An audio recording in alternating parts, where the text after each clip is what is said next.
Le centre-ville d'Athènes s'est une fois encore mué en champ de bataille. Des affrontements ont éclaté entre une partie des manifestants et les groupes de casseurs qui ne ratent jamais ces journées de mobilisation. Car depuis ce matin, et pour la deuxième journée consécutive, les Grecs sont dans la rue pour crier leur hostilité aux nouvelles mesures d'austérité, des mesures soumises au vote du Parlement ce soir, des mesures dictées par les créanciers de la Grèce afin de réduire une dette devenue colossale. Ce que je veux dire au gouvernement, c'est qu'on ne laissera pas passer cela si facilement. Nous le combattrons jusque sur notre lieu de travail. Nous nous battrons pour qu'il ne supprime pas les conventions collectives, ce qui nous ramènerait un siècle en arrière. Nous nous battrons pour que cette loi ne soit jamais mise en œuvre. Dans cette bataille, nous combattons aussi les conditions qui entraînent la création de ces politiques. Couplée à une grève générale de 48 heures, la première journée de manifestation a mobilisé comme jamais. Plusieurs dizaines de milliers de personnes avaient répondu à l'appel des syndicats publics et privés. Pour les observateurs, cela traduit le ras-le-bol d'une population qui a l'impression d'être saignée à blanc.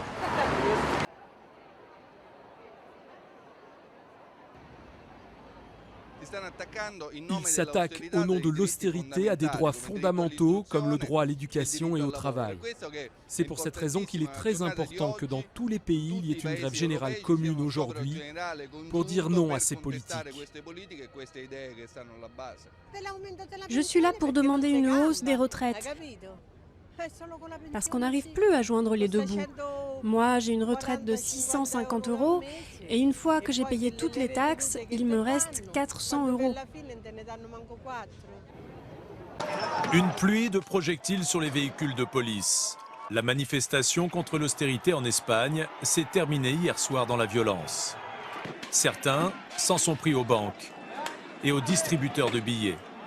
Les affrontements ont fait une centaine de blessés, dont 30 policiers, et 24 personnes ont été interpellées.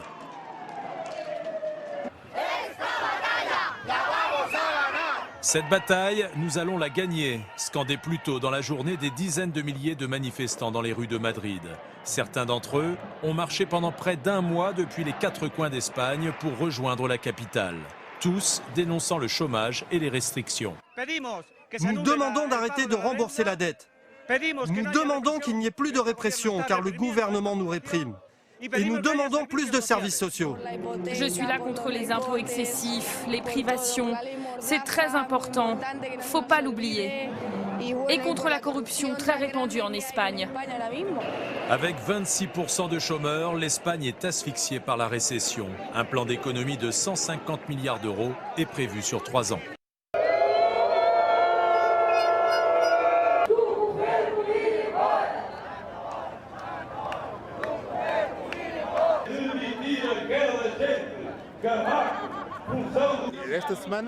Cette semaine, le gouvernement a vécu pas mal de turbulences. C'est le signal que les choses commencent à bouger, que la lutte en vaut la peine, que nous allons continuer et que le gouvernement va s'effondrer comme un château de cartes. Ce n'est qu'en luttant que l'on y arrivera. Je vais être honnête avec vous, je ne vois aucun futur ni de grandes perspectives pour le pays. Je pense que les hommes politiques ne sont que les marionnettes de l'Europe qui jouent avec les petits pays du sud de l'Europe. Ce ne sont que des marionnettes.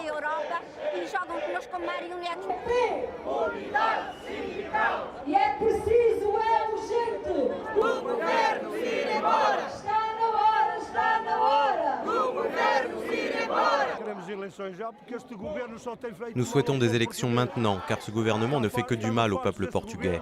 On en a marre de ce gouvernement qui n'a fait que porter préjudice à ceux qui travaillent et aux retraités. Les seuls qui aient profité, ce sont les banques et le patronat. Les travailleurs en ont ras-le-bol de ces clowns, car on ne peut pas les appeler autrement. Il faudrait changer les mentalités et que les gens comprennent et acceptent que maintenant il faudrait sortir de l'Europe. Ça nous fait mal d'être dans l'Europe. Nous n'aurions jamais dû rentrer dans la communauté européenne. Notre pays est autosuffisant. On a tout pour vivre.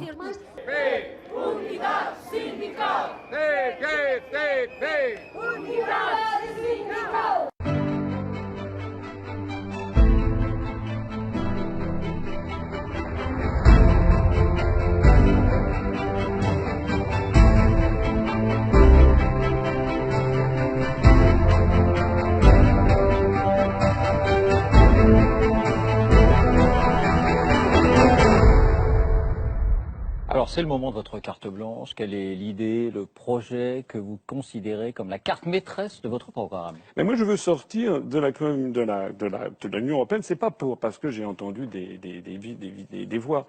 C'est parce qu'il faut que les Français sachent, je l'ai déjà dit, je le redis, que ça c'est le programme commun du prochain président de la République française et du prochain Premier ministre s'il ne sort pas de l'Union européenne. C'est le rapport des grandes orientations de politique économique que publie la Commission européenne chaque année et qui fixe chaque année ce que doit être la politique économique et sociale de la France. Par exemple, c'est la baisse de l'impôt sur les grandes sociétés. Autre débat relancé ce week-end, celui de la baisse de 7 milliards d'euros des prélèvements obligatoires qui méritent quelques explications. C'est le gel du SMIC. Bonjour et bienvenue dans cette édition du 13h à la une. C'est un rapport qui ne va pas passer inaperçu. Un groupe d'experts se prononce contre une revalorisation du SMIC au 1er janvier prochain. Selon lui, le salaire minimum est trop élevé et peu efficace contre la pauvreté. C'est la réforme du droit du travail. Première grande réforme d'Emmanuel Macron attendue avant les vacances d'été, l'assouplissement par ordonnance du Code du travail. Quel changement concret? Pourquoi est-elle si sensible cette réforme? Rendez-vous tout à l'heure. Avec la baisse de l'assurance chômage. Bonsoir à tous et bienvenue. Nous sommes le mardi 26 décembre et dans l'actualité ce soir, il y a d'abord les sanctions qui pourraient être alourdies contre les chômeurs jugés pas assez actifs dans la recherche d'emploi. Selon une note confidentielle, le barème serait durci. Il pourrait également avoir à remplir tous les mois un rapport d'activité sous peine d'être radié. Ça, moi je fais ça. Voilà ce que je propose aux Français de faire. Moi je veux sortir de ça.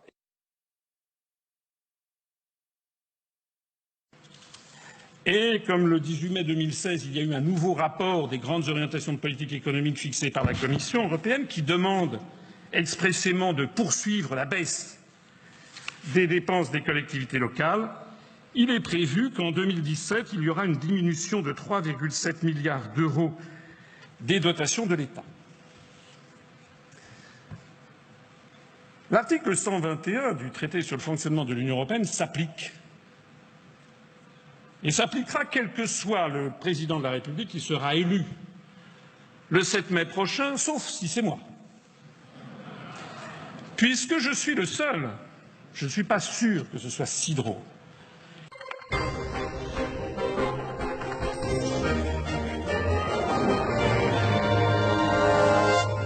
Bonsoir à tous. À la une de l'actualité ce soir, 300 millions d'euros de crédit en moins pour les collectivités. La colère gronde chez les maires de France. Après la baisse surprise des dotations, un décret est passé en catimini. Malgré les engagements d'Emmanuel Macron, l'opposition dénonce un mauvais coup. Astrid Mesmorian sera en direct. C'est-à-dire que figurez-vous que la dotation globale de fonctionnement va continuer à diminuer en 2017 et bien davantage encore en 2018. Je propose donc, si je suis élu, d'arrêter immédiatement les fusions forcées de communes. Je propose également, non pas d'interdire des fusions de communes, mais de demander à chaque fois, par une modification du Code général des collectivités locales, d'introduire le principe d'un référendum auprès des populations concernées pour que les populations disent si elles sont ou pas d'accord pour les fusions de communes. Je prévois bien entendu de revenir à la dotation globale de fonctionnement d'avant 2014 et de 2013. Je vous remercie de votre attention.